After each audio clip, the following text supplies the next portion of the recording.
तुला घरून खाऊन येतात नाही का ग? अहो मला काय रोज रोज हॉटेलमध्ये यायला भेटतं का? आता तुम्ही आलात म्हणून आलोय आपण, नाही तर घरचंच खाते की मी. कसले तेल वापरतात, काय करतात, काय खावं काय नाही. खाऊ की नको? का? कशी खाती? हो काय झालंय तुम्हाला? सारखंच मला टोचून बोलता.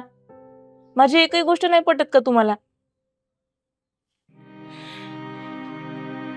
मला एक गोष्ट सांग, तात्याला कोणी सांगितलं मला त्यांच्यासोबत जायचं म्हणून पुण्याला? मी नाही सांगितलं. मग तात्या कसं काय बोलला मला? अहो खरंच मी नाही सांगितलं. विचार पण करू नको तिकडे यायचं. मला माझी चव नाही घालून घ्यायची तिकडे केला. मी कसली चव घालवते तुमची तिकडं? अगं शहरातली लोक कशी राहतात हा? तिथल्या मुली बघ माझ्या ऑफिसच्या कशा राहतात हा? एकदम टापटूप. आणि तू एवढं मोठं कुंकू लावलंय, पदर डोक्यावर, बांगड्या एवढ्या घातल्या हा?